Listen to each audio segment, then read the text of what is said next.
दक्षिणामूर्तये नमः। ॐ सदाशिवसमारम्भाम् शङ्कराचार्यमध्यमाम् अस्मदाचार्यपर्यन्ताम् वन्दे गुरुपरम्पराम्।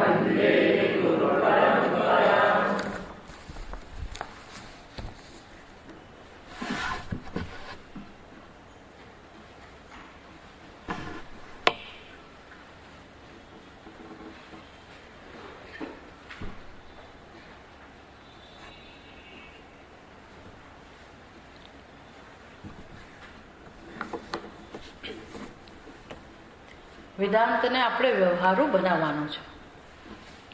કેમ તો કે વેદાંત જ ખરેખર જીવનની સફળતા છે. વેદાંતને સમજવું અને વેદાંતના બોધને સમજીને એ પ્રમાણે પોતાના જીવનને આપણે માણવું, જીવનમાં આનંદ લેવો. આ યાત્રા એવા પ્રકારની યાત્રા છે. આધ્યાત્મિક ઉન્નતિ હંમેશા આપણે યાદ રાખવું જોઈએ કે એવા પ્રકારની યાત્રા છે કે ધ્યેય પ્રાપ્ત થાય ત્યાં સુધી આનંદનો માર્ગ છે. ધ્યેય પ્રાપ્ત થયા પછી તો આનંદ જ હોય, પણ એ ઉન્નતિ આપણે કરતા જઈએ એ માર્ગ પણ એવો છે કે જેમાં આપણને જીવનમાં શાંતિનો, આનંદનો, પ્રેમનો અનુભવ થાય. એનું નામ જ આધ્યાત્મિક ઉન્નતિ. એમાં માઇલસ્ટોન આવતા જાય વચ્ચે વચ્ચે. જેમ તમે ક્યાંય પણ દૂર જતા હો તો વચ્ચે જુઓ ને કે પેલા બોર્ડ મારેલા હોય. આજકાલ પહેલાના જમાનામાં રસ્તા પર માઇલસ્ટોન હતા, કેટલા કિલોમીટર દૂર છે, જે ગામ જવું હોય, જે જગ્યાએ જવું હોય તો એ કેટલા કિલોમીટર દૂર છે આપણને બતાવ્યા કરે. એટલે આપણે વચ્ચે હોલ્ડ કરતા કરતા આગળ આપણો પ્રવાસ જતો હોય. એવી રીતે આધ્યાત્મિક ઉન્નતિમાં પણ માઇલસ્ટોન આવતા હોય. આપણે અંતઃકરણ શુદ્ધિ છે ને એમાં ધીરે ધીરે ધીરે એક પ્રગતિ થતી હોય. પહેલા જેવા જ આપણે ના રહીએ, એનામાં આધ્યાત્મિક ઉન્નતિ. શરૂઆતમાં આપણે હોઈએ ખરબચડા, કાચી કેરી જેવા, ખાટા, કડક, કઠોર, કચાશવાળા, બેસ્વાદ અથવા ખાટો સ્વાદ એવા હોઈએ. પણ પછી જીવન એના માટે છે કે આપણે પરિપક્વ બનીએ. એ ગીતા માર્ગદર્શન આપે છે. એ ગીતાને સમજો, ગીતાને સમજીએ ત્યારે જ સમજાય કે વાત તો સાચી છે. ગીતામાં ઉપદેશ આપ્યો છે એ પ્રમાણે જીવન જીવીએ તો જ પરિપક્વ બનાય, નહીતર ના બનાય. નહીતર અર્થકામ અને બહુ તો ધર્મ એ પુરુષાર્થ કરવામાં આપણું જીવન પૂરું થઈ જાય. પણ ગીતાનું માર્ગદર્શન હોય, એ ગીતાનું માર્ગદર્શન, ઉપનિષદનું માર્ગદર્શન આપણે લઈએ, એનું નામ જ વેદાંત વ્યવહાર બનાવવું. પહેલા તો એનાથી જેટલા તમે દૂર રહો તો પછી તો આપણી બુદ્ધિમાં જે સમજ છે એ સમજના આધારે આપણે જીવન જીવવાના જ છીએ. પણ એ સમજ જ મોટો દુશ્મન છે, આપણે નથી જાણતા. આપણે જે સમજ લઈને જન્મ્યા છીએ ને એ સમજવાળી બુદ્ધિ જ આપણી શત્રુ છે, આપણે નથી જાણતા. કારણ કે એ સમજ એટલે અહંકાર, આપણે પોતાના વિશેનો અહંકાર, આટલું જ આપણે લઈને જન્મ્યા છે, હું અને મારું. અને જન્મોથી આ છે, અને મારા રાગ અને દ્વેષ ભરેલા છે. આ આપણી પોતાની માલિકી છે, પ્રોપર્ટી છે, મિલકત છે આપણી પોતાની, આપણું પોતાનું સર્જન છે. આ વસ્તુ ઈશ્વરે સર્જી નથી. આ ખોટી સમજ લઈને જન્મ્યા છીએ અને એ પાયામાં જીવન જીવવાના પાયામાં આ જ છે ખોટી સમજ.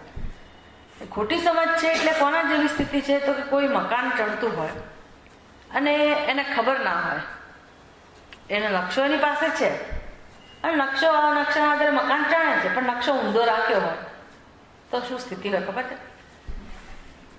નકશો ઊંધો એટલે શું? બિલ્ડિંગના એક તો પાયા હોય અને બીજી છત હોય. ઊંધો એટલે શું? ચત્તો એટલે શું કે તો કે પાયા નીચે હોય અને છત ઉપર હોય. હવે એણે ઊંધો નકશો રાખ્યો હોય, છત જ નીચે આવી ગઈ હોય અને પાયા ઉપર જતા રહ્યા હોય. અને હવે એ ચણવાનું કામ શરૂ કરે, ઇમારત બનાવવાનું કામ શરૂ કરે તો એ ઇમારત કેટલી પહોંચે? ચણી ખરો પણ વળી પાછું પડે, વારંવાર ચણે અને વારંવાર પડે. આપણા જીવનમાં આ જ દશા છે. આપણે કેમ વારે પછડાઈએ છીએ? કેમ આગળ વધતું જ નથી? આપણે એવું લાગે કે વધ્યા આગળ, પણ કેટલી વાર પછડાતા હોય. છેલ્લે તે બધું છોડીને જતા તો રહેવાનો મોટો પછડાટ. મને ઘણી વાર એવું લાગે કે માણસો આટલી બધી મહેનત કેમ કરતા હશે પૈસો કમાવા? કે સમૃદ્ધિ ને બધા માટે આટલી બધી મહેનત કરે માણસ, ના નથી, પણ એને એમ નહીં થતું હોય કે ભાઈ આ બધું છોડીને મારે જવાનું છે, તો હું કોના માટે મહેનત કરું છું? મારે કોઈકને આપીને જ જવાનું છે ને છેવટે. તો હિંમત કેમ ચાલે આપણી વસ્તુ બીજાને આપતા? જરા તરા આપીએ તો બરાબર છે. આમ કે આપણે જીવનમાં આપતા નથી હોતા કોઈને કશું એવું મહાન કે કશું આપતા નથી હોતા. તો છેવટે આ બધું આપીને જ જવાના છીએ ને.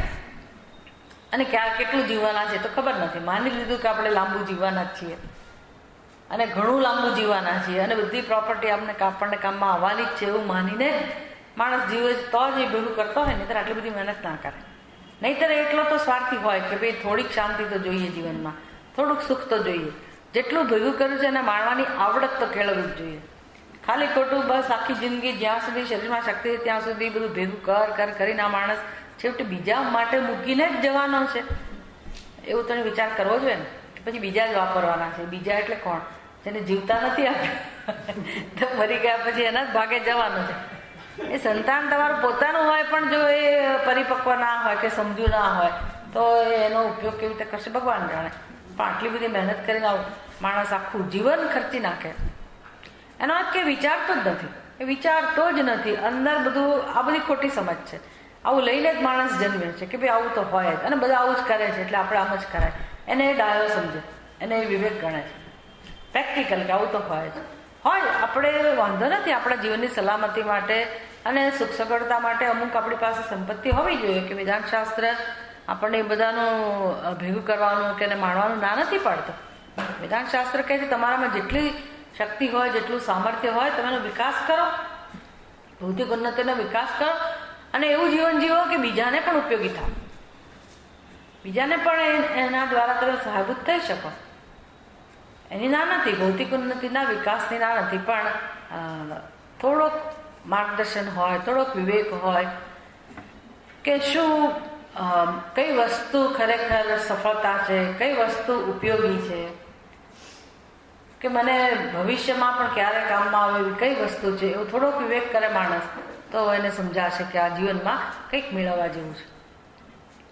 એટલે આપણે આટલા દિવસમાં ચર્ચા કરી કે સુખની પ્રાપ્તિ, અનંત સુખની પ્રાપ્તિ એ જ માણસના જીવનનું ધ્યેય છે. આ ધ્યેયની ઓળખ વેદાંત શાસ્ત્ર કરાવે છે. એટલે એ દ્રષ્ટિએ તો વેદાંત જ વ્યવહારું છે, એમાં તો કોઈ પ્રશ્ન જ નથી. આ ઓળખ કોઈ કરાવતું નથી. ભલે ને ઘણા બધા સદ્ધર કુટુંબો, કહેવાતા ધાર્મિક કુટુંબો જે પોતાના દયાવાન સમજતા હોય, જે કુળવાન સમજતા હોય, એવા બધા કુળમાં પણ ભક્તિ, ધર્મ, સેવા એ બધી પરંપરા હોય, પણ જીવનનું મુખ્ય ધ્યેય આ છે એવું ચિંતન નથી હોતું.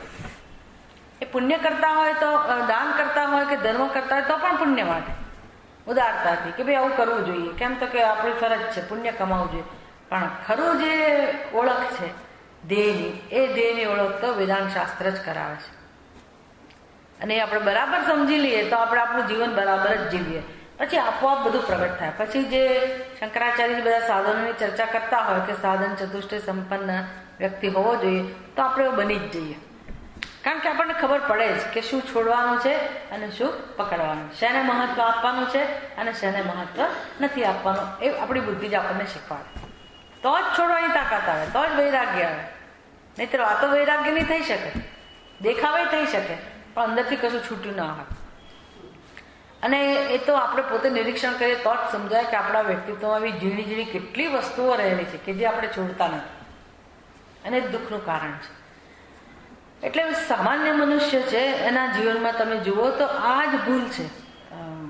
અને એ તો કોઈ કહી ના શકે. શાસ્ત્ર એવું કહે છે, વેદાંત શાસ્ત્ર એવું કહે છે કે માણસના જીવનમાં કેવા પ્રકારની ભૂલ છે, તો કે દરેક જન્મમાં ખૂબ મહેનત કરે છે પણ એ મહેનત એની નિષ્ફળ જાય છે. અને આપણે આ સમજી શકીએ કે વાત તો સાચી છે કે તમે આ જન્મમાં ઘણી બધી સિદ્ધિ પ્રાપ્ત કરી હોય, એજ્યુકેશનથી શરૂ કરીને ભણતર હોય, પછી તમે ભૌતિક સંપત્તિ પ્રાપ્ત કરી હોય, ઘર બાર પ્રતિષ્ઠા, પરિવાર, કે મોટો બધો પરિવાર હોય, ખૂબ બધી પ્રતિષ્ઠા હોય, માન મર્તબો મેળવ્યો હોય, બધું હોય. એ બધું આપણે સફળ થયા એવું કહીએ પણ પછી જઈએ, છોડીને જતા રહીએ, ફરી જન્મીએ ત્યારે ક્યાંથી શરૂઆત કરાય? અહીંયા તમે કેટલી ડિગ્રી પ્રાપ્ત કરી હોય, બધું નકામું, કશું કામમાં ના આવે. અને નવા જન્મમાં એકડે એક થઈ. હવે આ તમે અત્યારે બાળકોની સ્થિતિ જુઓ ને તો આપણને એમ થાય કે ભાઈ આપણે તો નસીબદાર છે કે આપણે ભણી લીધું, આપણે બહુ શાંતિથી ભણી લીધું, આપણા માતા પિતાને ત્રાસ આપે વગર ભણી લીધું. અને આજના બાળકને ભણાવવું એટલે શું? વિચાર કરો. એક બાળકને ભણાવીને મોટો કરો, અને એ માતા પિતાને તો છે જ મુશ્કેલી, પણ બાળકની સ્થિતિ જુઓ. એને પૂછો તો એને જરાય ભણવું નથી હોતું, એને કોઈ આવી ડિસિપ્લિનમાં રસ નથી, એને કોઈ ટ્યુશનમાં નથી જવું. પણ અત્યારે તો પેલો જે કેજીમાં હોય ને ત્યારથી જ ટ્યુશનમાં ધકેલા. અને માતા પિતા તો જેમ કે હેલિકોપ્ટર આમાં મંડરાતું હોય ને એમ આખો દિવસ એની માથા ઉપર માતા પિતા ફર્યા કરતા હોય. જમી લે, આમ કરી લે, પેલું કરી લે, આટલું લે, હોમવર્ક કરી લે, ફલાણું કરી લે, આ અહીંયા મૂક, આ ત્યાં મૂક, આખો દિવસ કટ કટ કટ કટ ચાલ્યા જ કરતું હોય. એટલે છોકરાઓ બિચારાને વ્યથા વ્યક્ત કરવાનું કોને? આજે એક જણના ઘરે જવાનું થયું તો આટલું ટેણિયું કહે છે કે બસ તમે તો આવ્યા એટલી જ વાર, આખો દિવસ આ મમ્મી તો પેલી ઘંટડી વગાડતી અને મારી આજુબાજુ ઘંટડી વગાડતી,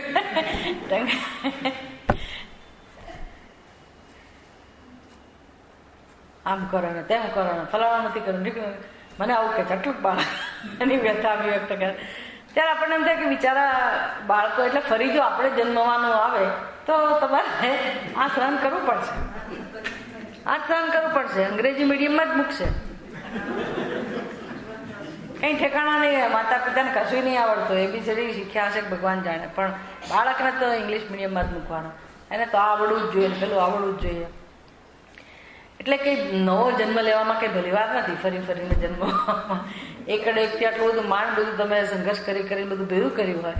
અને વિચાર કરો કે નવો જન્મ એટલે કે બહુ વાર નથી. 50 વર્ષ પછી નવો જન્મ હશે જ ને, નહીં હોય?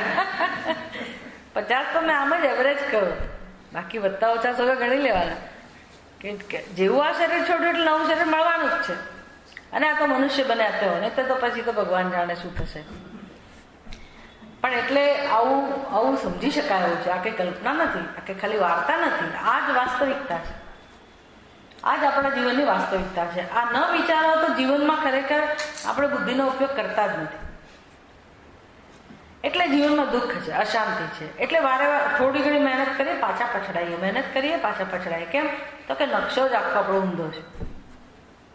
એટલે જીવનની શરૂઆત ક્યાંથી હોય તો કે તમને ધ્યેય ખબર હોય, જીવનનું સાધ્ય ખબર હોય, તો એ ધ્યેય કેમ પ્રાપ્ત કરવું, સાધ્ય કેમ પ્રાપ્ત કરવું, એના માટે કેવા પ્રકારનું વ્યક્તિત્વ હોય, કેવા પ્રકારની તમારી ક્ષમતા હોવી જોઈએ, કેવી રીતે જીવન જીવવું. એટલે આ જીવન એટલે આપણું જીવન જીવતા નથી, આપણું જીવન છે ને પસાર થાય છે. પહેલાના જમાનામાં પેલું કેલેન્ડર આવતું ને તો રોજ તમારે એક પેલું ફાડવાનું હોય, પાનું ફાડવાનું, ખરું ને? હા, પણ એને એ કાગળને શું કહેવાય? તારીખ્યું. એ રોજ ફાડવું પડે કે ના ફાડવું? બસ એ ફાટ્યું એટલે દિવસ પૂરો થાય, એ ફાટ્યું એટલે દિવસ પૂરો થાય. એમ રોજ આપણી તારીખ્યું ફાટે છે, રોજ. બસ આટલું જ જીવન છે. ગઈકાલ ગઈ, આજ આવી, આજ ગઈ, આવતીકાલ આવશે, એ પણ જશે, એમ જાય છે. દિવસ રાત એમ કરીને રોજના દિવસો આપણા આયુષ્યમાંથી કપાઈ જાય છે.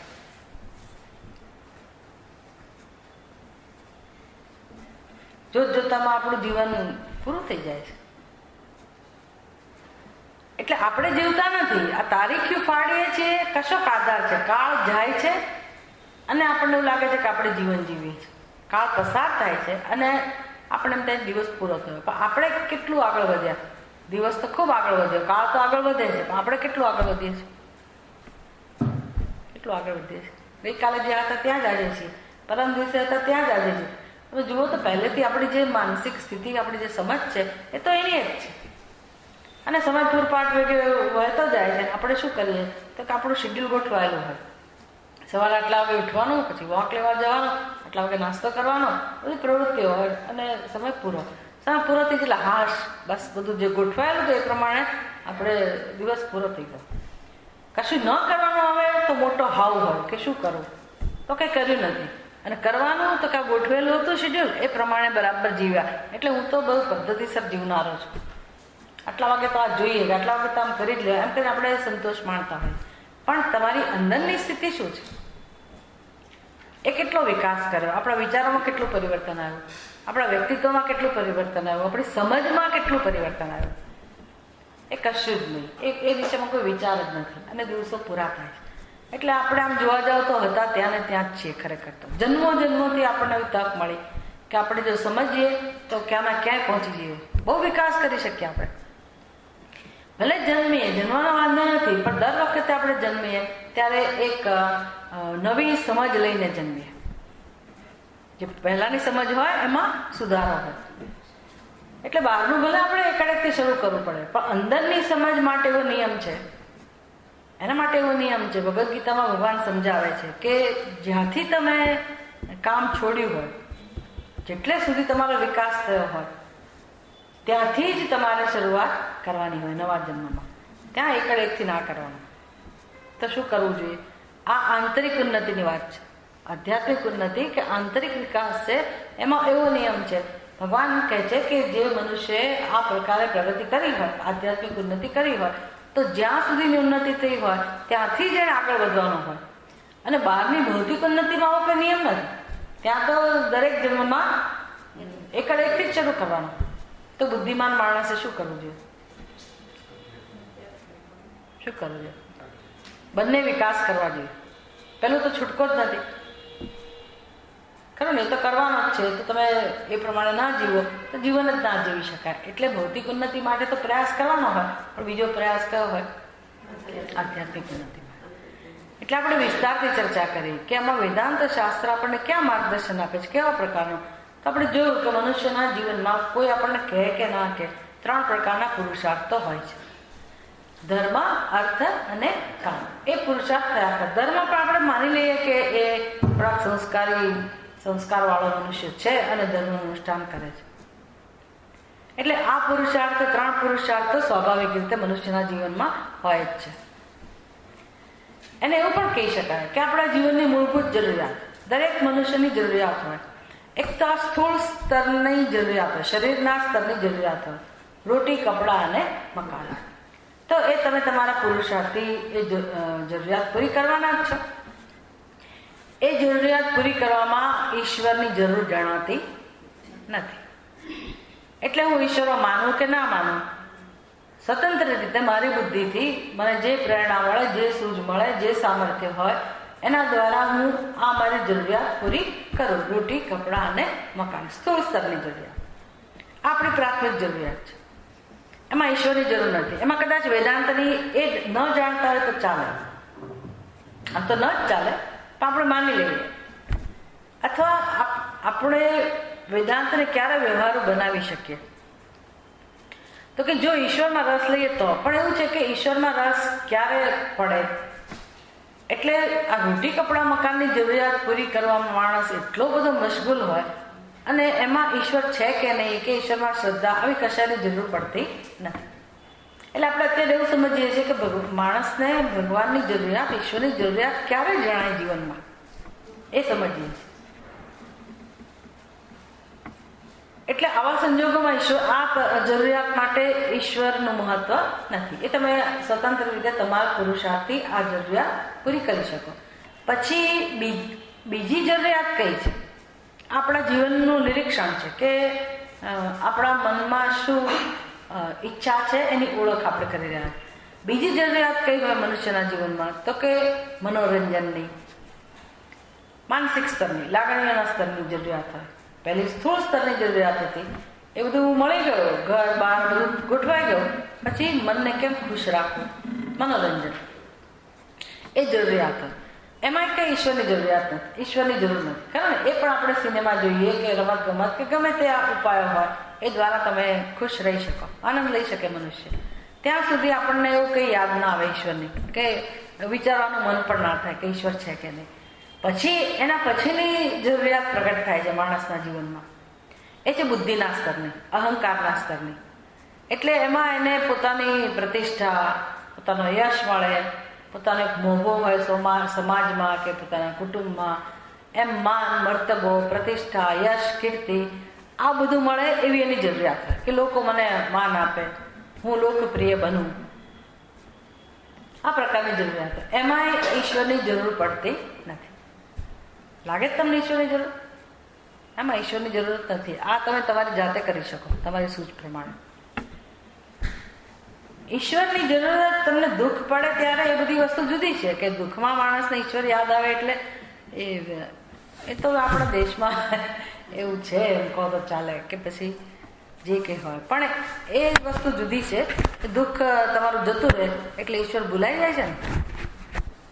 યાદ આવે થોડી ક્ષણ માટે યાદ આવે, અને એ તો આપણે અસહાયતાનો અનુભવ કરીએ એટલે મદદ માંગીએ. અને જ્યાં સુધી મને સમાજમાંથી મદદ મળી રહે ત્યાં સુધી ઈશ્વર પાસે એવું ના જો. કેટલાય લોકો અન્નક્ષેત્ર ખોલીને બેઠેલા છે. મારા જીવનમાં એ મુશ્કેલી હોય, મને અન્ન ના મળતું હોય તો અન્નક્ષેત્રમાં જઈને જમી આવું. શું કામ ઈશ્વરની જરૂર પડે? થત પડે. અને બીજા આજકાલ તો ટીવીમાં બધું જાત જાતનું બધું તમને મળી રહેતું હોય તો મનમાં કેવી લાગણી હોય દુઃખની, તો તમે આવા સિનેમા જુઓ કે બીજું કે પાર્ટીમાં જાઓ કે ફરવા જાઓ તો પણ તમારું એ દુઃખ થોડાક સમય માટે જતું રહે.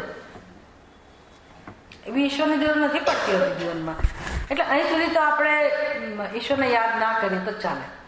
આ આપણે વિવેક કરી રહ્યા છીએ. વિવેક કે ભાઈ ઈશ્વરની દુઃખ પડે તો જ ઈશ્વર પાસે જવાય, તો જ આપણા જીવનમાં ઈશ્વરનું સ્થાન હોય. એવી શું કામ પરિસ્થિતિ આવવી જોઈએ?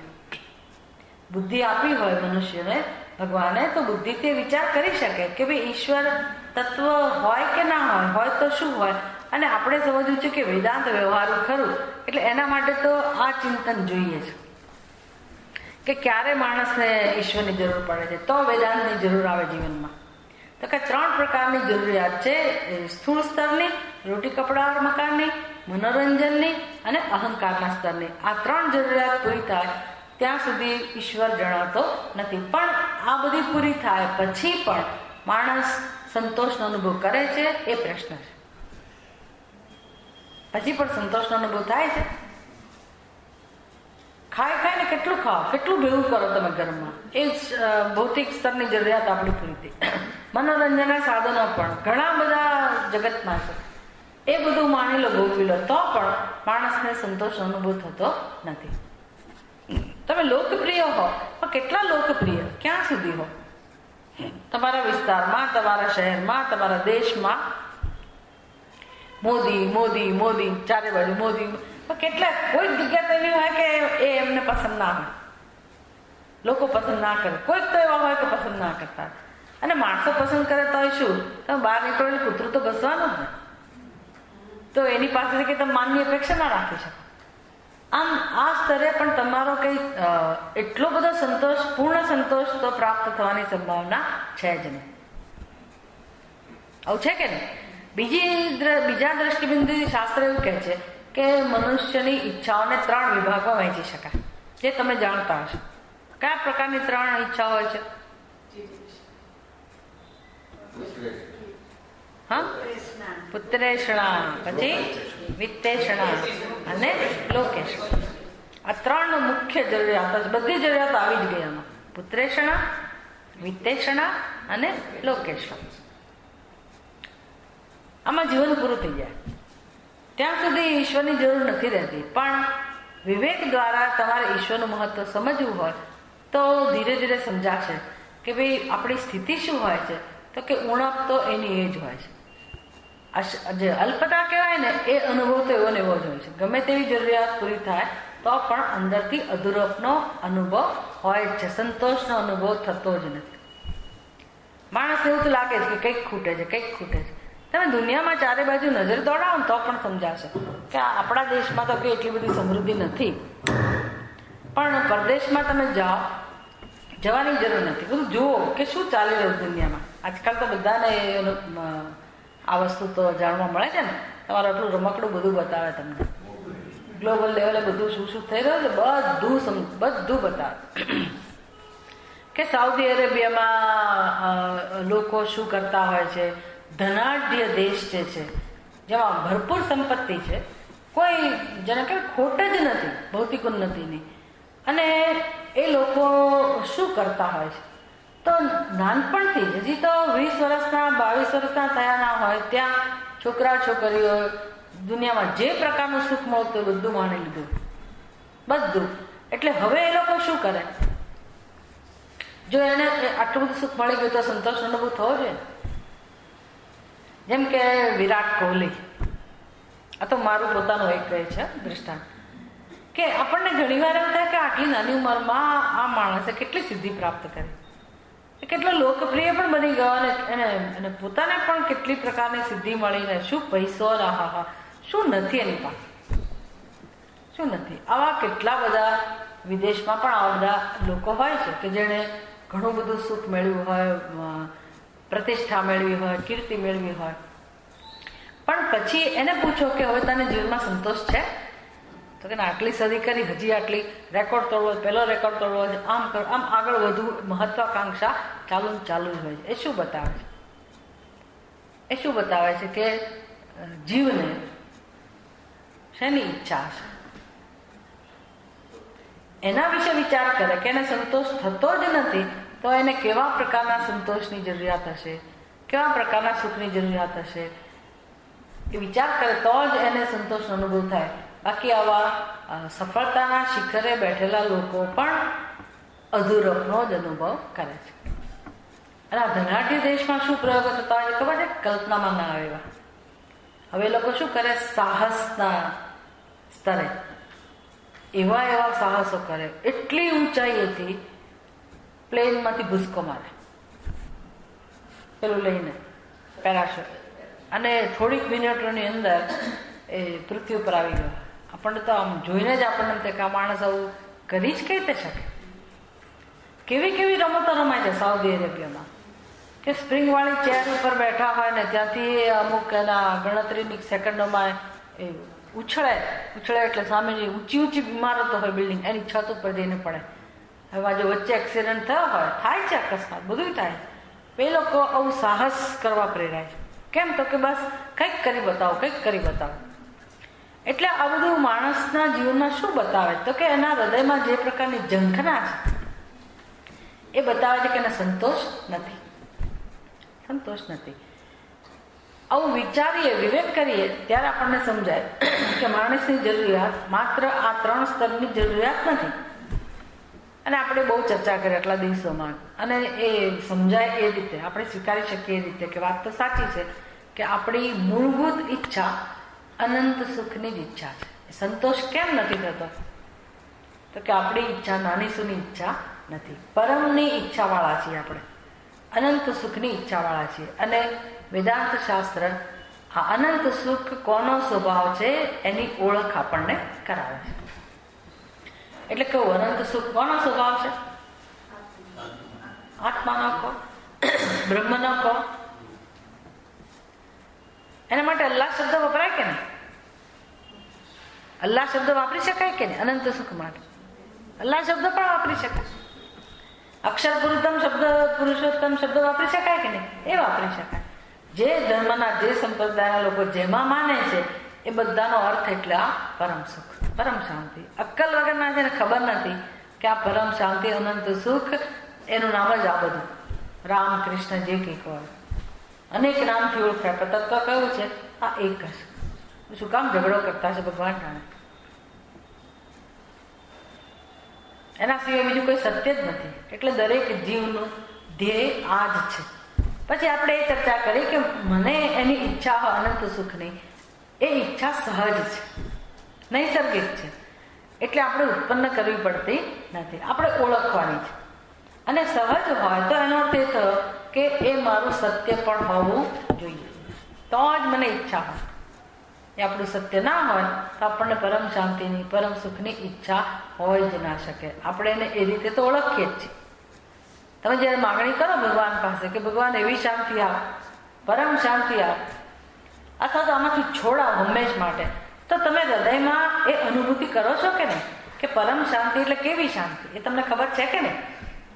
અને તમે માગો છો કે શાંતિ, આવી શાંતિ જોઈએ, પણ બુદ્ધિ શું કહે છે?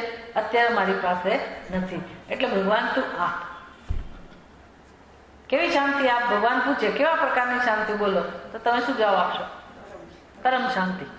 પરમ શાંતિ એટલે ભગવાન પૂછે કેવી કહેવાય, તો શું કહેશો?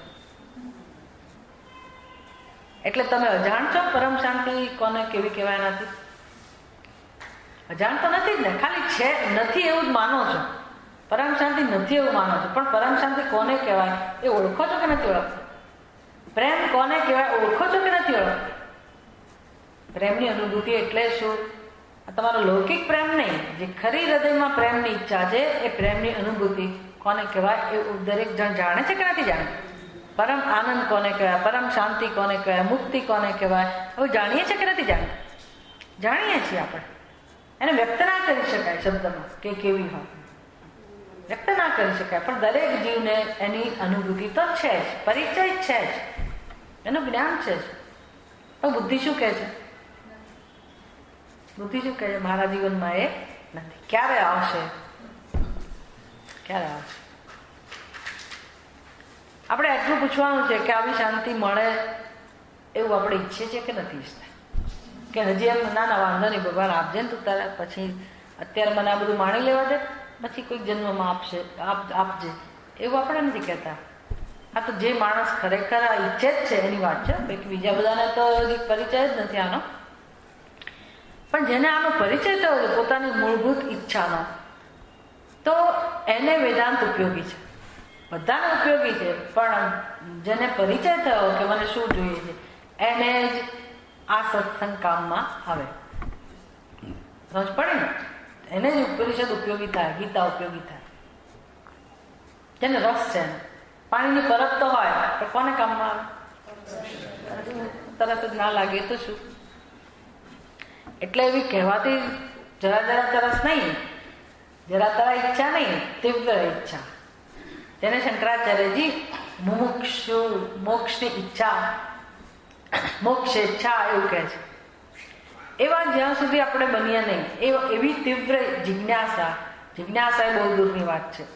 મોક્ષની ઈચ્છા પણ તીવ્ર બને તો સારું. જિજ્ઞાસા તો છે ને બહુ મોટો વિકાસ છે, બહુ જ મોટી સ્થિતિ છે જિજ્ઞાસા જન્મવી, અને એ તો ઈશ્વરની કૃપાથી જ જન્મે એવું છે. મોક્ષની ઈચ્છા બધા એમાં હોય, આમ તો દરેક જીવ માત્રમાં મોક્ષની ઈચ્છા હોય. એ ઈચ્છા તે જ્યારે પ્રબળ બને ત્યારે શંકરાચાર્યજી કહે છે કે એ માણસ ધીરે ધીરે આધ્યાત્મિક ઉન્નતિમાં રસ લે. કોઈને પણ પૂછો, બધાને દુઃખમાંથી છૂટવું જ છે ને, કોણ નથી છૂટવું? બધાને છૂટવું. પણ મોક્ષ, તીવ્ર મોક્ષની ઈચ્છા કોને કહેવાય? તો શંકરાચાર્યજી દ્રષ્ટાંત આપે છે એના માટે. કે જટાધારી સાધુ હોય તો અમુક પ્રકારના સાધુ, એ પ્રકારના સાધુઓ છે, જટાવાળા સાધુ હોય ને હંમેશા અંગીઠી રાખતા હોય. એટલે પેલો ધૂણાની ખબર છે ને? ધૂણો દખાઈને બેઠેલા હોય. એ જે ગોરી હોય કે આવા જટાધારી સાધુઓ, તમે ગિરનારમાં જાઓ, આબુમાં જાઓ કે આવી રીતે જંગલોમાં જાઓ ને તો ઘણા બધા સાધુ હોય. એ શર્માય હોય, એની રીતે સાધના કરતા હોય. પણ એનું મુખ્ય સાધન એટલે એ ધૂણો. એમાં એ આહુતિ આપતા હોય કે યજ્ઞ યાગાદી કરતા હોય કે જે કંઈ હોય, પણ એ ધૂણા પાસે જ બેઠેલા હોય. ત્યાં જ એની સમાધિ લાગી. હવે એ સાધુની જટામાં એકવાર અંગારો પડ્યો અને આગ લાગી. હવે એ શું કરે? જે દોડે. હવે દોડતો જઈ રહ્યો છે, જટામાં આગ લાગી એટલે બિચારો જોઈ રહ્યો છે. ક્યાં જતો હશે? પાણી માટે. ખરો ને? એક જ જરૂરિયાત એને દેખાય છે અત્યારે. આગ લાગી છે ત્યારે એક જ જરૂરિયાત દેખાય છે, પાણી. હવે રસ્તામાં કે કોઈ ગૃહિણી કે મહારાજજી આઈસ્ક્રીમ ખાઈને જાઓ, મહારાજજી રસગુલ્લા ખાઈને જાઓ, એટલી ભિક્ષા લેતા જાઓ, એટલી દક્ષિણા, કશું જોઈએ નહીં. એને શું દેખાય? પાણી જ દેખાય. આપણે ક્યાં પાણી ગંદુ છે, આ ચોખ્ખું પાણી નથી, તો પણ એ જ જોઈશે. કેમ તો કે અત્યારે ઉપાય કયો છે?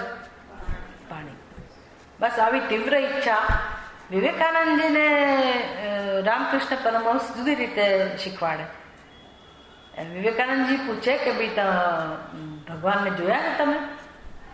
રામકૃષ્ણને પૂછે કે તમે ભગવાનને જોયા છે? બહુ બધા પાસે જતા વિવેકાનંદજી અને પૂછે કે તમે ભગવાનને જોયા છે? જોયા હોય તો જ મારે તમારી સાથે વાત કરવી, બાકી બીજો બધો ઉપદેશ નહીં. તમે મને કહો કે તમે ભગવાનને જોયા છે. આવો એ પ્રશ્ન પૂછતા.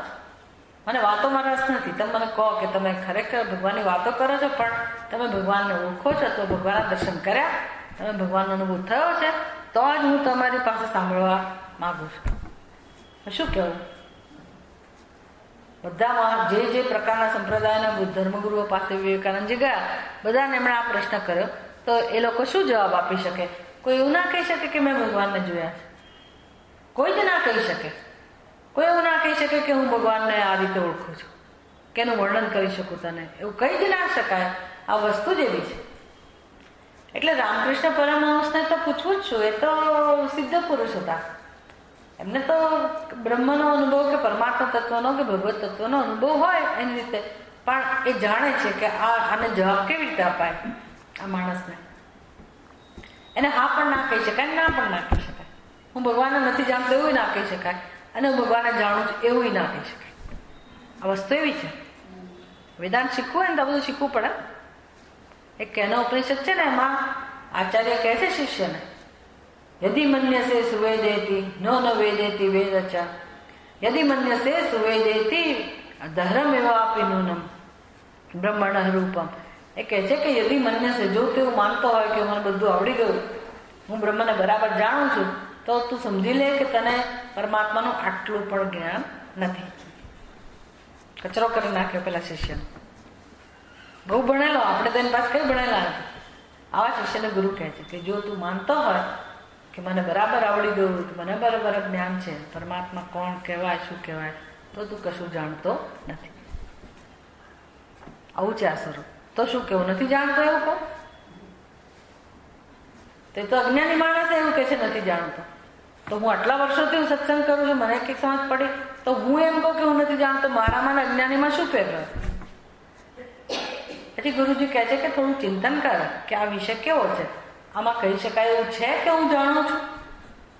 પછી સમજાશે. પછી ફરી આવ્યો ચિંતન કરીને, પછી આ ઘોષણા કરી, અહમ મન્યે સુવેદેતિ, હું કહું છું કે હું જાણું છું, ના હમ મન્યે સુવેદેતિ, હું એવું કહું છું કે હું નથી જાણતો એવું પણ નથી, અને હું સ્પષ્ટપણે જાણું છું એવું પણ નથી. અને આ મારું વાક્ય જે જાણી શકે, જે સમજી શકે, એ જ જાણે છે કે હું જાણું છું.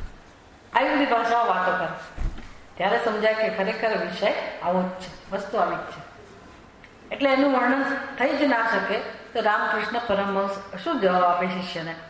એના ગંગા કિનારે લઈ ગયા વિવેકાનંદજીને, અને કહે છે સ્નાન કર તો ડૂબકી માર. ગંગાજીમાં ગયા વિવેકાનંદજી સ્નાન કરવા, ડૂબકી મારવા. પછી ડૂબકી મારીને બહાર આવવાનું હોય ને, તો વળી પાછું રામકૃષ્ણ પરમહંસ એને માથા પર મારી અને પાણીમાં જ ધકેલે, બહાર આવવા જ ના દે બહાર. એટલે અકળાઈ ગયા વિવેકાનંદજી કે શું કરો તમે? બહુ જ અકળાઈ ગયા. કેમ? તો કે મારે જીવવું છે, તમે કેમ મને બહાર નથી આવવા દેતા? બસ, તો અત્યારે તારી કેવી સ્થિતિ છે બહાર નીકળવાની? એવી જ તીવ્ર ઈચ્છા તને પરમાત્માને જાણવાની જન્મ છે, કે મોક્ષની આવી જ્યારે દુઃખમાંથી છૂટવાની આવી તીવ્ર ઈચ્છા હશે, તો જ તને ભગવાન પ્રાપ્ત થશે, તો જ સમજી શકાશે. એટલે મોક્ષની ઈચ્છા એટલે જરા તરા ઈચ્છા હોય એવું નહીં. આપણને બરાબર ઘણું બધું, જેને કહેવાય ને કે જીવનની પરીક્ષા થઈ ગઈ હોય, જીવનની પરીક્ષા થઈ ગઈ હોય, આમ સ્મશાન વૈરાગ્ય ના હોય, ખાલી શબ્દોથી આપણે આમ ભગવાન ના કરતા હોઈએ, પણ બધું બરાબર સમજાયું હોય. જે મુંડક ઉપનિષદમાં ગુરુજી કહે છે, દ્વે વિદ્યે વેદિતવ્ય. ત્યાં શિષ્ય ભગવાન માટેનો જ પ્રશ્ન પૂછ્યો કે ગુરુજી મને કહો કે એવી કઈ વસ્તુ છે, એવું કયું તત્વ છે જે જાણવાથી બધું જણાઈ જાય? તત્વ એટલે ભગવત તત્વ. ત્યારે ગુરુજી શું કહે છે કે એ તત્વ તો હું તને પછી ઉપદેશ આપીશ, પણ હું તને અત્યારે આટલો બધો આપું છું કે જીવનમાં બે પ્રકારની વિદ્યા જાણવી જોઈએ, પરાવિદ્યા અને બીજી અપરાવિદ્યા.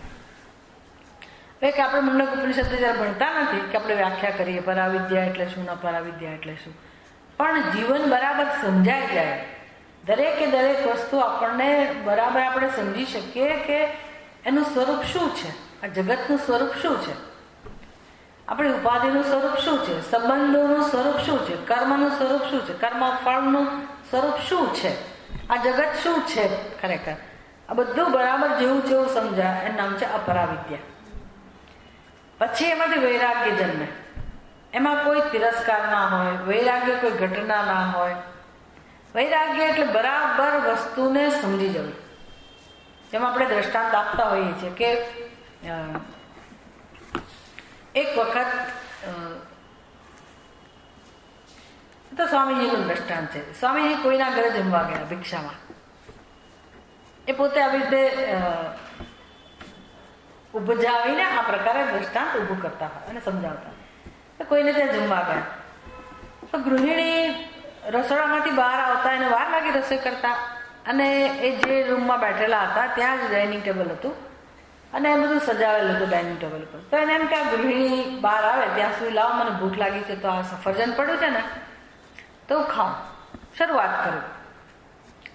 એમણે સફરજન હાથમાં લીધું ત્યારે એને ખબર પડી કે આ તો પેલું શોનું છે,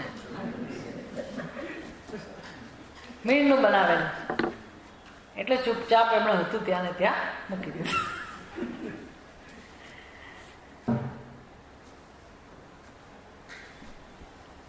એની ભૂલ શું હતી? સ્વામીજીની શું ભૂલ હતી? ભૂખ લાગી હતી, ખરો ને? ભૂખ લાગી હતી અને એની સમજ હતી કે સફરજનથી ભૂખ સંતોષાય, ખાવાની વસ્તુ છે એનાથી ભૂખ સંતોષાય, એટલે એમણે સફરજન લીધું.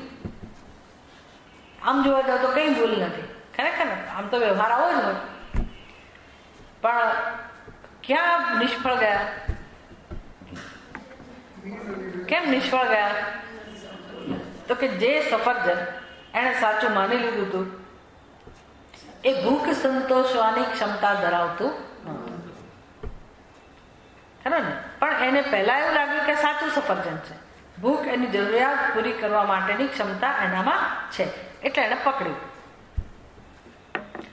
પકડ્યું તો પકડ્યું, પણ પછી જ્યારે ખબર પડી કે આ સફરજનમાં ભૂખ સંતોષવાની ક્ષમતા નથી, એટલે એ સફરજનનો ઘા કરવાનો હોય,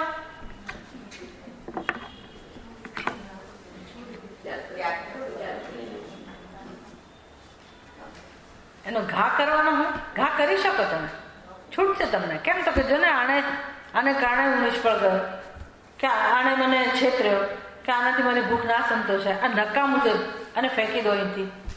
આવો પ્રતિભાવ જન્મે કે ના જન્મે?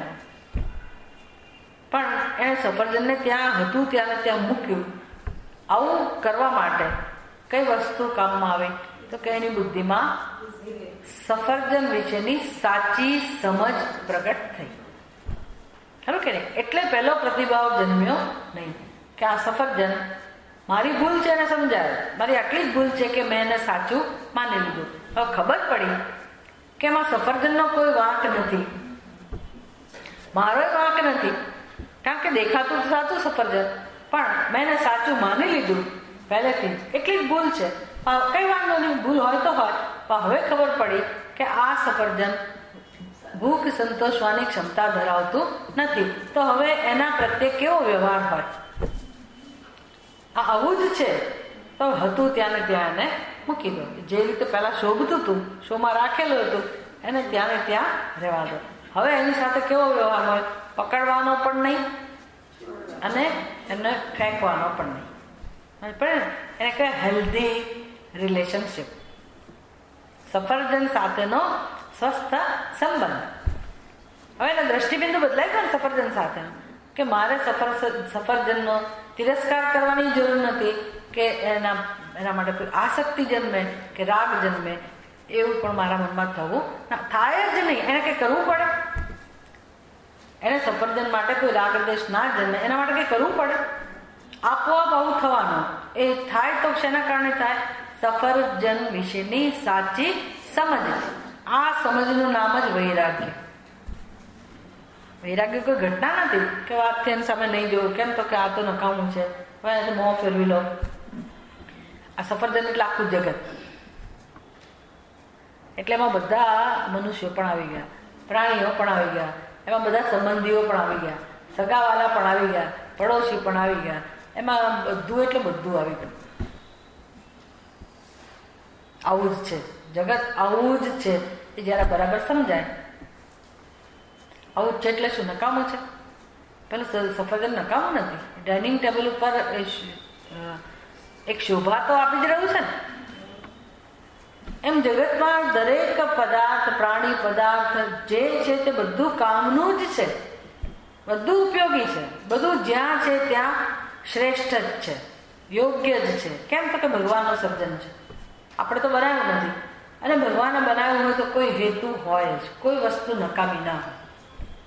કોઈ પણ વસ્તુ જગતમાં તુચ્છ હોય, નકામી હોય એવું બને જ નહીં.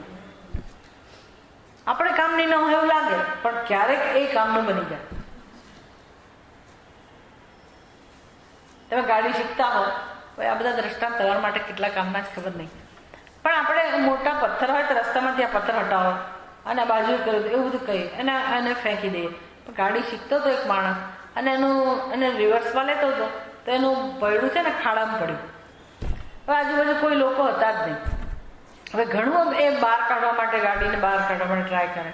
પછી કોઈકે બતાવ્યું કે પેલો પથ્થર છે ને એને તમે ખાડામાં પેલા મૂકો ટારની પાછળ અને પછી તમે એને જરા એક્સિલેટર આપો તો ગાડી આગળ ચાલશે. તો એ જ પથ્થર જે તમને આડો આવતો હતો, ફેંકી દીધો હતો, એ પથ્થર કેવો કામમાં આવ્યો? આટલો નાનો પથ્થર તે તમને એમ કે તુચ્છ છે, પણ એ પથ્થરે કામમાં આવતો હોય છે કે ઘાસનું તણકલું કામમાં આવતું હોય. જીવનમાં બધી જ વસ્તુઓ ક્યારેક ને ક્યારેક કોઈકને કામમાં આવતી જ હોય છે. કોઈ પણ વસ્તુ, વિષય, પદાર્થ એનું જીવનમાં સ્થાન નથી એવું છે જ નહીં. બધાનું સ્થાન છે. એ સ્થાન છે એનું નામ જ સર્જન, અને એ બુદ્ધિપૂર્વકનું સર્જન છે, નકામું નથી. કોઈકને તો ઉપયોગી છે જ. બીજા બધા જીવજંતુઓને ઉપયોગી હોય, આપણા માટે ઉપયોગી ના હોય વસ્તુઓ, પણ કોઈકને તો ઉપયોગી હોય, અથવા આપણને ક્યારેક ને ક્યારેક ઉપયોગી એ થાય, ક્યારેક કામમાં આવશે. એમ કરી નથી રાખી મૂકતા આપણે બધી વસ્તુ ફેંકી ના દઈએ. ઘણી વાર આપણે ફેંક્યું હોય ને પછી તે જરૂરિયાત ઊભી થાય, હજી તો ફેંકી ના આવે અને બીજી 5 મિનિટ જરૂરિયાત ઊભી થાય. આપણને એમ થાય ભગવાન આપણી સાથે શું કરે છે, કુદરત શું કરે છે, આપણને લેસન આપે છે કે શું? આપણે બરાબર ફેંકી દીધું, એવી જરૂરિયાત ઊભી થાય, એ જ વસ્તુની આપણને જરૂરિયાત ઊભી થાય, ત્યારે સમજાય કે આપણે થોડીક વાર રાખ્યું હોત. આવું છે. એટલે હવે જગત આવું જ છે. આપણને કેમ અનુકૂળ નથી લાગતું?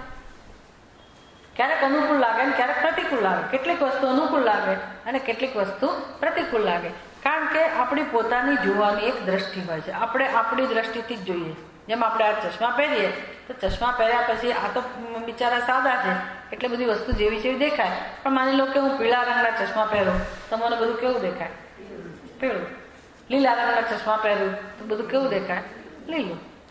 તો એમાં વસ્તુનો વાંક છે. હનુમાનજી કહે છે કે લાલ રંગના જ ફૂલ હતા, અને કોણ કહે છે સફેદ રંગના ફૂલ હતા? વાલ્મીકી ના, તુલસીદાસ. વાલ્મીકીજીએ પણ રામાયણ લખ્યું છે, પણ આ તુલસીદાસજીની વાત છે. એ કહે છે કે ફૂલ સફેદ હતા. હવે ખરેખર વાટિકામાં કોણ ગયું હતું? હનુમાનજી. કોની વાત સાચી હોય? હનુમાનજી. પણ કોની વાત સાચી છે તમને ખબર છે? તુલસીદાસ. તુલસીદાસજી તો વાટિકામાં ગયા નથી, એની વાત કેમ સાચી હોય? ની વાત કેમ સાચી હોય? તુલસીદાસજી છે ને આપણી જેવા લેખક નહોતા કે એને રામાયણ લખ્યું નથી. રામચંદ્રજી પોતે જ એવી લીલા કરે છે અને બધું એને પ્રત્યક્ષ દેખાડે છે, અને તુલસીદાસજી એકાકાર થઈને બધું લખતા હોય છે, કે કલ્પના કરીને નથી લખતા, પ્રત્યક્ષ બધું એને દેખાય છે, અનુભવાય છે અને લખે છે. એટલે તુલસીદાસજીની વાત સાચી છે. હનુમાનજીની વાતે સાચી જ હોવી જોઈએ ત્યાં ગયા હતા, એટલે એની વાત ખોટી કેમ કહી શકાય? પણ પછી જયારે પ્રશ્ન ઉઠે અને એનું સમાધાન તો કરવું પડે ને, એટલે પછી કેમ જવાબ આપવો કે ભાઈ ફૂલ સફેદ જ હતા, અને પછી હનુમાનજી કહે ને તો મને કેમ લાલ દેખાયા? ત્યારે શું જવાબ આપે છે? તારા મનમાં એટલો બધો ક્રોધ હતો, એટલો બધો ક્રોધ હતો, તો ક્રોધને કારણે આંખો લાલ થઈ જાય, ખબર છે ને? એટલે તમને ફૂલો પણ કેવા દેખાય? લાલ. બસ આપણા જીવનમાં આવું જ છે. કોઈ માણસ સારું દેખાય છે તો આપણા ચશ્મા છે, કોઈ અનુકૂળ દેખાય તો એ આપણી દ્રષ્ટિ છે. એટલે હું મહત્વની હોઉં. દરેક વ્યક્તિ પોતાને મહત્વનો સમજે, પછી નક્કી કરે કે આ વ્યક્તિ બરાબર છે કે નહીં, મને અનુકૂળ છે કે નહીં, તો હું એને મહત્વ આપું. અને આ વ્યક્તિ પ્રતિકૂળ છે એવું મારી બુદ્ધિ કહે તો હું એનો તિરસ્કાર કરું. એટલે અનુકૂળ માટે જ રાગ હોય અને પ્રતિકૂળ માટે જ દ્વેષ હોય. બાકી કોઈને કશાય માટે રાગ દ્વેષ હોતા નથી. જ્યાં સુધી મારી બુદ્ધિ જાહેર ના કરે ત્યાં સુધી આપણે સમત્વ ધારણ કરી શકીએ છીએ. આપણી ટેવ કેવી હોય છે, પેલા પોસ્ટ માસ્ટર એક જમાનામાં હતા ને, એની પાસે ગમે તે ટપાલ આવે ને તો સિક્કો વાગ્યા વગર ના જાય, સિક્કો મારે પછી જ આમ જાય. એમાં આપણી બુદ્ધિ જેની સાથે સંપર્ક કરે ને એને સિક્કો મારે. અજાણી વ્યક્તિના સંપર્કમાં આવે ને તો આપણી બુદ્ધિ પહેલેથી બધું જરાક અનુમાન તો કરી જ લે કે ભાઈ લાગે છે તો બરાબર, વ્યવસ્થિત લાગે છે, એટલે આપણે એ ધારણાથી જ એની સાથે વ્યવહાર શરૂ કરીએ. પછી જે આપણી હાલત પછી નિર્ણય બદલીએ કે આ તો આપણી ભૂલ થઈ. આમ આપણી બુદ્ધિ આપણને આવું કહે કે કરતી હોય છે. આ આપણું પોતાનું દર્શન છે કે આપણી પોતાની દ્રષ્ટિ છે. અને આમાંથી મુક્ત થવું, કારણ કે આમાંથી રાગ દ્વેષ જન્મે છે. તમે એને સારા ખોટા કરીને બેસી રહો તો વાંધો નહીં, પણ પછી આપણે આગળ ચર્ચા કરીએ ને કે આપણું જીવનમાં આપણું વલણ કેવું હોય છે, તો કે દરેક વ્યવહારની પાછળ ગણતરી હોય છે. દરેક વ્યવહારની પાછળ ગણતરી હોય. એ ગણતરી કેવા પ્રકારની હોય, તો કે હું સુખની શોધમાં છું ને, દરેક હું શેની શોધમાં છે? સુખની શોધમાં. એટલે ગણતરી શું હોય કે હું જ્યાં વ્યવહાર કરું, જેની સાથે વ્યવહાર કરું, એની પાસેથી મને સુખ મળવું જોઈએ. એટલે મારી બુદ્ધિ એમ કે અનુકૂળ છે, એનો અર્થ કે મને એમાંથી સુખ મળશે. એટલે અનુકૂળ મળે એટલે હું એને મારી પાસે રાખું, આપણે એના માલિક બનવા પ્રયાસ કરીએ, પછી મારી પાસેથી જાય જ નહીં એવો પ્રયાસ હોય, એને પકડી રાખો સુખને. એટલે હવે ટ્રેનમાં ભેગા થઈ ગયા બે મિત્રો, બહુ સારું લાગ્યું બે ફેમિલી, પછી બહુ સરસ, બહુ ગમ્યું, બહુ. પછી હવે ઉતરતા પહેલાં એડ્રેસ લઈ લીધું અથવા વોટ્સએપ નંબર લઈ લીધો, પછી આગળ ચલાવ્યું. પછી એમ કરતાં સંબંધ વધારે, અને આ બધા પાછળ ગણતરી હોય. પછી એમ લાગે કાં તો કે આપણને કામના નથી એટલે જવા દો, એમ કરીને આપણે જવા દઈએ, અને કામ ના હોય તો વધારીએ. એમ જીવનમાં બધા સંબંધો વધતા જાય તો આમ ના વધતા હોય. કશુંક આપણને મળતું હોય તો જ. ગણતરી તો હોય દરેક સંબંધમાં. એટલે અનુકૂળ હોય એમાં આપણો રાગ વધતો જાય, અને પ્રતિકૂળ હોય એમાં દ્વેષ વધતો જાય. જ્યાં છૂટા પડવાનું શક્ય હોય તો પડી જઈએ, પણ જ્યાં છૂટા પડવાની સંભાવના હોય જ નહીં, સાથે જ રહેવાનું હોય, ત્યારે આપણી સ્થિતિ કેવી હોય? ચલાવે રાખીએ પણ અંદરથી આપણને વ્યક્તિ ગમતી ના હોય. એટલે એ દ્વેષ જે છે એ વ્યવહારમાં પ્રગટ થાય કે ના થાય? એટલે કચકચ થાય. એટલે જ્યાં કચકચ થતી હોય ત્યાં આપણને આ સમીકરણ યાદ આવવું જોઈએ કે એનું કારણ શું હોય. જેની સાથે પણ ઝઘડો થતો હોય અને ગમે તે સ્થળે થતો હોય તેની પાછળનું કારણ શું હોય? આપણા મનમાં રહેલા રાગ અને દ્વેષ એ પ્રગટ થવાના છે. રોજ ઘરમાં આવું જ થાય છે, તો શું એને શું સમજવાનું? દરેકના મનમાં રાગ અને દ્વેષ, દરેકના મનમાં વસ્તુ રહેલી છે. હવે રાગ દ્વેષ વાળું મન છે અને આપણે જીવનમાં સુખ શોધવા જઈએ છીએ, તો તમે ગમે તેટલી બહારની બધી અનુકૂળતા પ્રાપ્ત કરો કે વૈભવ વધારો, પણ અંદર મનમાં આ સડો હોય, કચકચ હોય, અશાંતિ હોય, તો મને જીવનમાં કયા પ્રકારનું સુખ મળે? કયા પ્રકારનું સુખ મળે? બધું છે, ઘર બાર છે, ધંધો છે, પૈસો છે, સમૃદ્ધિ છે, બધું જ છે, પણ અંદર આ અશાંતિ છે. તો એ કોના જેવું કહેવાય કહો છે? ગધેડા ઉપર અંબાડી. સાંભળ્યું છે ને? એટલે માણસ આમ દેખાય સફળ, હા હા શું પૈસો છે, પૂછો પેલા અંબાણીને, જાઓ એનું ઘર જુઓ, આપણે એમ થાય શું આની શું કહેવાય આ બધાને, પણ એની હાલત જુઓ તો. એને પૂછો કે તું કોણ, તારું શું માનું, તું કેટલું જીવવાનું, તો શું કહે છે? એના મનમાં પોતાના વિશે કેવો ખ્યાલ છે? હું મરી જઈશ, એવું તો હશે જ ને. હું પણ મરી જઈશ એક દિવસ. એટલે એ પણ પોતાને શું સમજે છે? જીવ. અને એના પછી આ તો આપણે વચ્ચેની વાત કરી, રાગ દ્વેષ. આ તો પાયાનો ખ્યાલ છે, હું જીવ. પણ એ રાગ દ્વેષ તો હોવાના જ ને. એ જીવ માને છે, એમાંથી જ રાગ દ્વેષ રહેલા છે. તો એના પાસે શું ખોટ છે? કોઈ ખોટ નથી. જેટલા પણ તમે સફળતા જેને સફળ ગણો છો એ બધાના જીવનમાં પણ મુશ્કેલી તો આ છે જ. એટલે પોતે પોતાનો જીવ તો માને જ છે. તો હવે એને શું કહેવાય?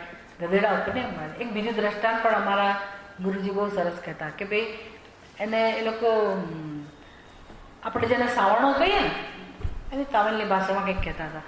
અંગ્રેજીમાં એને બ્રૂમ કહેવાય, બ્રૂમસ્ટિક. એટલે સાવરણો.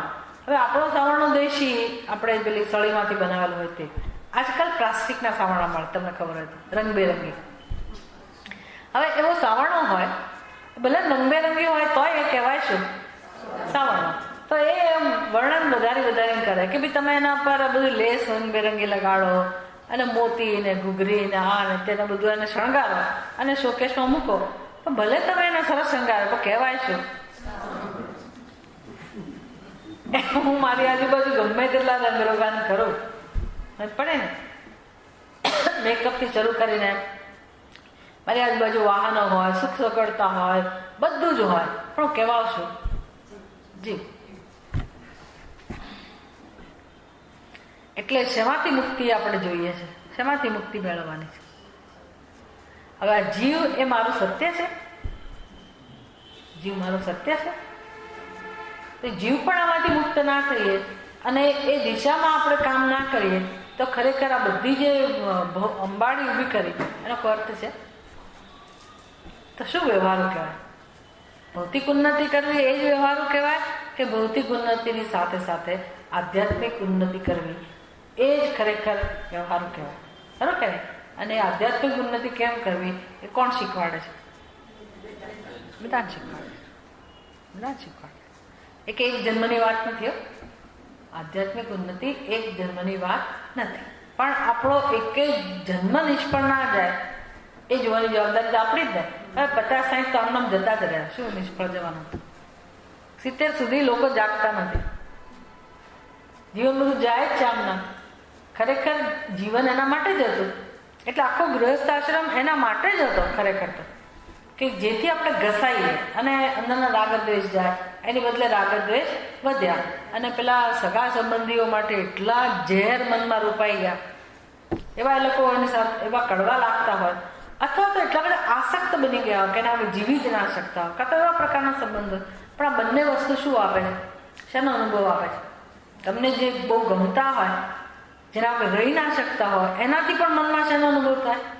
અશાંતિનો. એની ચિંતા થાય, એને આપણે આસક્તિ કહીએ. અને જેના માટે દ્વેષ હોય એનાથી પણ શેનો અનુભવ થાય? અશાંતિનો. જેના માટે આસક્તિ છે એ પણ તમારા નિયંત્રણમાં છે? એ તમારું સર્જન છે? એ તમારા જ છે? ખરું કે નહીં? એની વાસ્તવિકતા જુદી છે. એનું સંચાલન કરનાર કોણ છે? તો કે જે મારા જીવનનું સંચાલન કરે છે એ જ એના જીવનનું પણ સંચાલન કરે છે. એના પણ માલિક કોઈ બીજું જ છે. એટલે કોઈ કોઈનું નથી જ ખરેખર. ખરું ને? કોઈ કોઈનું નથી. તો ભૂલ ક્યાં થઈ છે? એ તો મારા જ છે. હું એનો છું કે હું એની છું. એ સંતાનો મારા જ છે, આ મારા જ છે, આ બધું માની લીધું. કોના જેવું? પેલા સફરજનની જેમ. સફરજન તો ભૂખ સંતોષવા માટે હતો. આ સંબંધો શેના માટે છે? સંબંધો, વિષયો, પદાર્થો આ બધું પકડીને બેઠા છીએ, પકડીએ છીએ. એના પાછળ કઈ ભૂખ છે? સુખની. સુખની. હવે તમે કહો કે એ બધામાં જે આપણને સુખ જોઈએ છે, અનંત સુખ, એ સુખ આપવાની ક્ષમતા કે યોગ્યતા છે કોઈ વ્યક્તિમાં, વિષયમાં, પરિસ્થિતિમાં, ક્યાંય પણ બ્રહ્માંડમાં છે? નથી. તમે શું કરવાનું? ફેંકી દેવાના? તિરસ્કાર કરવાના? હું એનાથી મોં ફેરવી લઉં? શું કરીશું? જે જ્યાં છે, જેવું છે ત્યાં ભલે મારે એને મારું જ કે મારી માલિકીનું એ જે માનતા હતા એ ભૂલ સુધારવાની છે અને મને એમાંથી સુખ મળશે એ ગણતરી પણ દૂર કરવાની જરૂર. એટલે ભૂલ આપણી છે, પડે ને, એમાં એનો વાંક નથી. આપણે કહીએ છીએ લોકો નકામા છે, એણે મારામાં રસ જ ના લીધો, એણે મને સુખ આપ્યું જ નહીં. આ અત્યારે બધાનો ઝઘડો છે ને જીવનમાં. આ જ મુખ્ય છે ને કે ભાઈ કોઈએ મારામાં રસ લીધો જ નહીં. હું તો આટલું બધું કરી ચૂક્યો, આટલા બધા ઘસાયા, આટલી બધી સેવા કરી, આટલું બધું કર્તવ્ય કર્યું, પણ મને ક્યાંયથી સુખ ના મળ્યું. કોઈ મને સમજી જ ના શક્યું. પણ બધાનું આવું જ કેવું છે. અને વાત સાચી છે, કોઈ કોઈને સમજી શકે એવું જ નથી. જટિલ જ છે બધા. જટિલ જેને કે કોમ્પ્લેક્સ પર્સનાલિટી. એટલા બધા પ્રશ્નો છે વ્યક્તિના પોતાના, એ વ્યક્તિને પોતાને જ ખબર નથી. કે મને શું જોઈએ છે, મારી મુખ્ય મુશ્કેલી શું છે. દરેક વ્યક્તિની આ બધી મુશ્કેલી બહુ છે, એટલે પછી એ જુદી જુદી રીતે પ્રગટ થાય. અને બિચારો દરેક જીવ સુખની ભીખ માગ્યા જ કરે છે જન્મો જન્મોથી. જ્યાં સુધી આનો જવાબ નહીં શોધીએ અને સુખની ઈચ્છા પૂરી નહીં કરીએ ત્યાં સુધી આ સંસાર ચાલુ રહેવાનો, ત્યાં સુધી બંધન ચાલુ રહેવાનું. આ બધાનો જવાબ કોની પાસેથી મળે છે? વેદાંત શાસ્ત્ર પાસે. આવતીકાલે આપણે આગળ ચર્ચા કરીશું.